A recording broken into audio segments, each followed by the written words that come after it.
그러면 제가 바람을 핀 게 아니라 사랑을 한 게 된 거죠. 그러니까 사랑이 죄는 아니잖아. 너 때문이었다. 네가 날 불행하게 했다.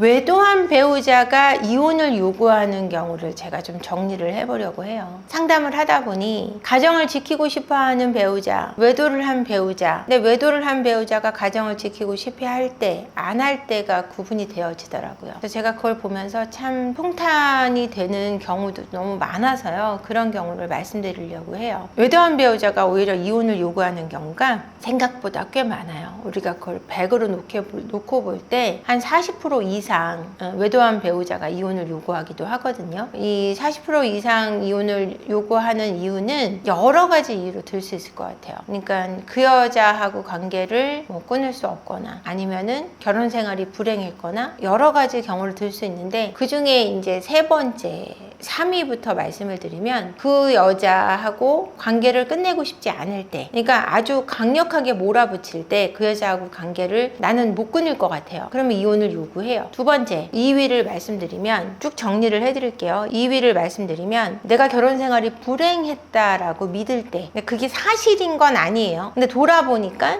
자기가 행복하지 않았다라고 판단할 때, 그게 막 진심으로 자기 스스로 그걸 느낄 때, 이 두 가지 문제에는 섹스하고 되게 연관이 깊어요. 내가 배우자하고의 관계에서 섹스가 굉장히 불만족스러운 경우, 남자들의 경우는 그 외도한 상간녀하고의 그 섹스가 관계가 굉장히 만족스러울 때 그 관계를 끊어내지 못합니다. 그래서 섹스리스인 부부들이 이런 경우가 굉장히 많이 있고요. 외도는 80~90%의 섹스리스에서 부부 사이에서 발생을 합니다. 섹스리스가 아닌 경우도 물론 외도를 하는 경우도 있지만, 1위가 뭐냐면요, 대망의 1위는 내가 계속 죄인처럼 살 거라고 믿을 때, 그러니까 드자비가 심한 경우 이혼을 선택합니다. 근데 이 드자비를 견디면서도 감내하는 경우는 거의 없어요. 그래서 제가 상담을 오면은 드자비를 멈추도록 이렇게 많이 도움을 드려요. 그러니까 쇼크 트라우마를 해소하는 방법을 제가 많이 드리는데, 이걸 통해서 이제 드자비를 멈추면서 가정이 제자리로 돌아오는 경우가 많이 있습니다. 보통 이 1, 2, 3위가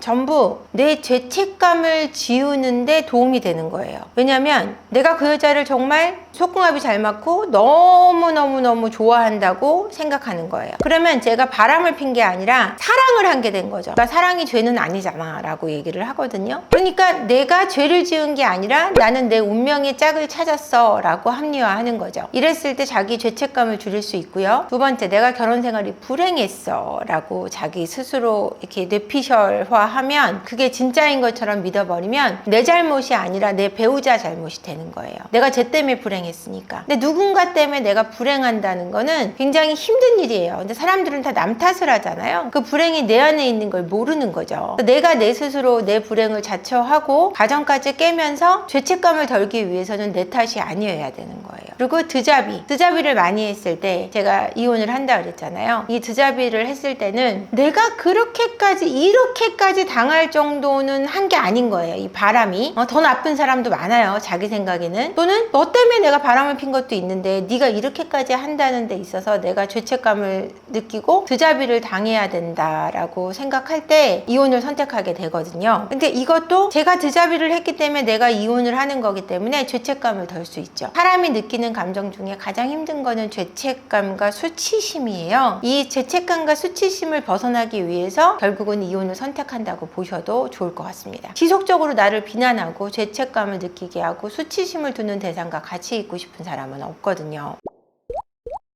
외도 상대와의 관계를 합법화하고 싶다는 욕구, 이게 진짜 사랑이라는 증거가 될 수 있나요? 저는 이런 것 같아요. 가정이나 이런 거를 버리고 그 여자랑 결혼을 하기 위해 버려요. 근데 이렇게 해가지고 잘 되는 커플이 10% 내예요. 그러니까 자기네끼리 결혼을 하는 경우는 굉장히 드물어요. 그리고 자기네끼리 결혼하고 잘 사는 경우는 또 거기서 10%가 떨어져요. 10%밖에 안 돼요. 그럼 거의 뭐 1, 2% 정도 말고는 잘 사는 경우가 없다는 얘기예요. 왜냐면은 지들끼리 재혼을 했다가도 또 지들끼리 바람이 나요.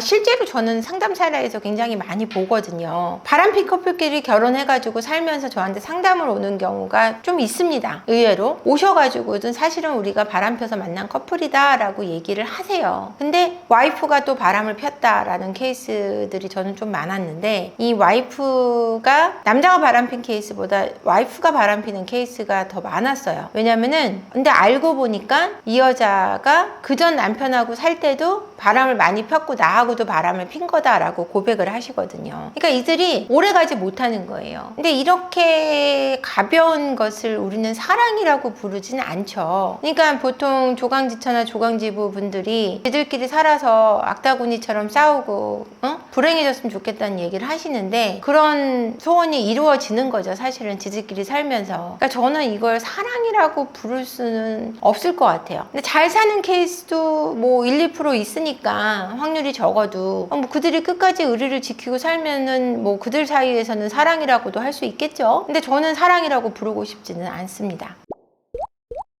죄책감을 피하기 위한 이혼 요구, 피해자는 어떻게 알아챌 수 있을까요? 하는 말 자체가 너무 뻔해요. 바람피는 사람들은 너 때문이었다, 네가 날 불행하게 했다, 나 사실은 불행했다, 내가 돈 버는 기계였다고 생각이 든다. 아니 실컷 사랑한다고 결혼하고 애 낳고 애 둘 셋 낳고 하나 둘 낳고 했는데, 그럼 애 낳기 전에 진작 얘기를 하지. 서로 사랑해서 자식까지 낳아놓고는 사실은 행복하지 않았다라는 게 그게 말이 됩니까? 함께 웃었던 시간이 없어요? 지는 맨날 울고 있었어요? 지는 맨날 24시간 일만 했어요? 와이프가 남편이 해주는 밥도 먹고 돈도 벌어오는 거 같이 쓰고 애기 낳고 같이 웃고, 그게 행복이었지. 특별하게 어떤 사람들은 굉장한 행복을 누린다고들 착각하시는데 그런 거 없어요, 여러분. 다 비슷해요. 부부는 너무너무 행복하다고 하는 사람들 그 가식인 경우 되게 많아요. 그러니까 너무너무 행복한 게 사실이 아니냐 무조건. 그건 아니죠. 근데 막 누구한테 와가지고 나 너무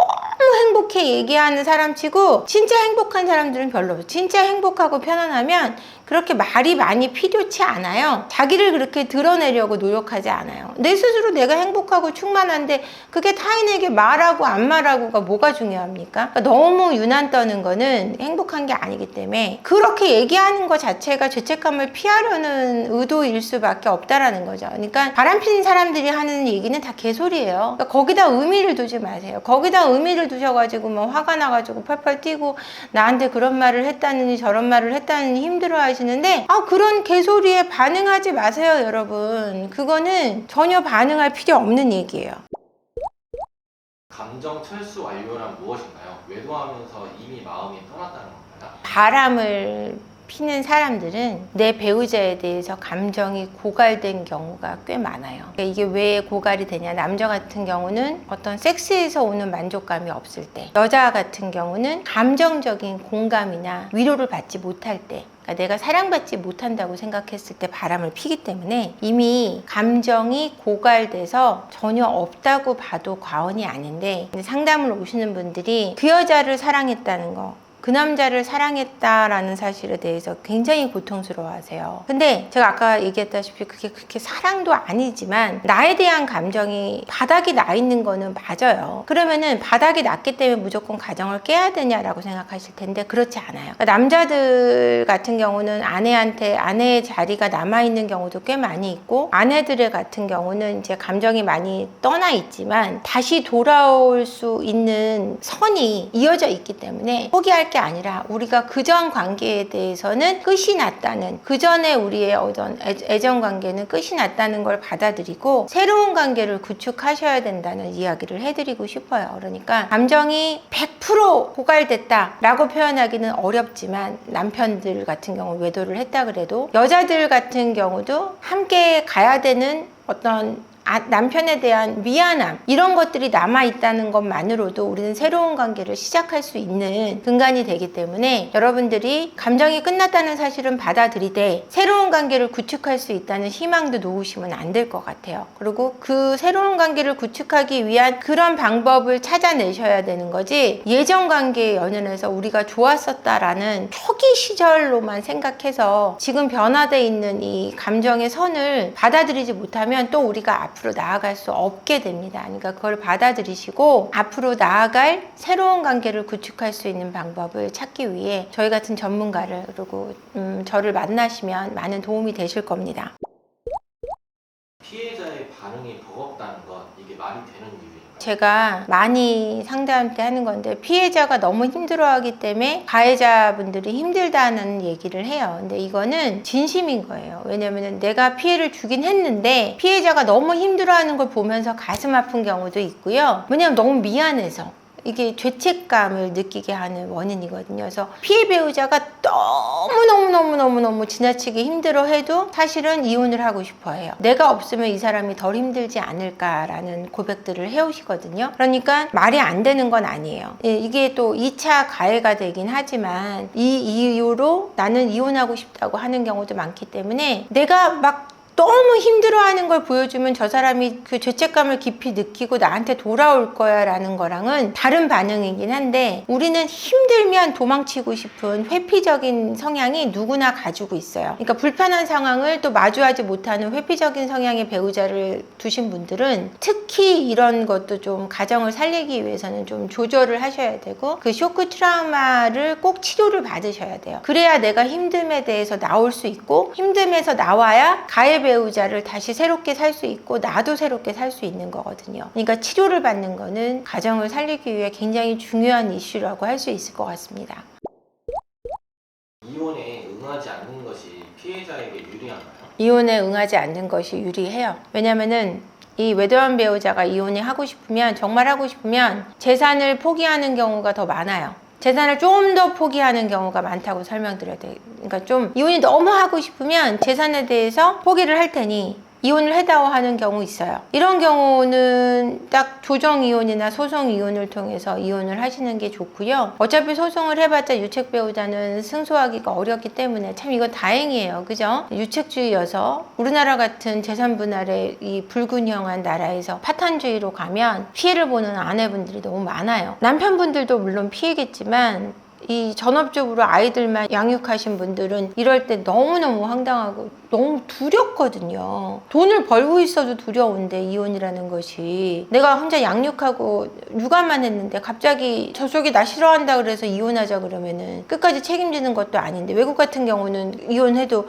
계속해서 생활비를 줘야 되는 그 법이 아주 강력하게 정해져 있거든요. 근데 우리나라는 그런 게 없잖아요. 그러니까 지금은 이혼에 응하지 않는 게 유리하고 이혼을 선택하는 시점도 되게 중요해요. 꼭 이혼을 해야 한다면 어떤 시점에서 이혼을 해야 되는지도 여러분들이 반드시 알아야 돼요. 저쪽에서 많은 걸 포기할 때 무조건적으로 협의 이혼하면 나중에 피해보는 게 맞고요. 일단은 좀 잘 그 타이밍을 맞춰서 이혼을 해야 한다면 일단은 이혼을 응하지 않는 게 좋을 것 같아요. 이혼을 요구하는 외도한 배우자를 두잖아요. 멘탈이 완전히 무너져요. 저는 무너져 봤고 그리고 그 무너졌을 때 어떤 심정인지 알아요. 저는 어떻게 일어났냐면 내 아이들을 지켜야 한다라는 그 의지 하나만으로 제가 그 마음만으로 제가 일어났거든요. 그래서 아이들을 지키기 위해 정신을 차리고 더 당당해지기 위해 노력했고 더 열심히 살려고 노력을 했어요. 그러니까 법적으로, 심리적으로, 경제적으로 타격을 입으시는 상황이긴 하지만 혼자 감당하려고 하지 마시고요. 심리적으로 외도 전문 상담을 좀 받으셔서 그거를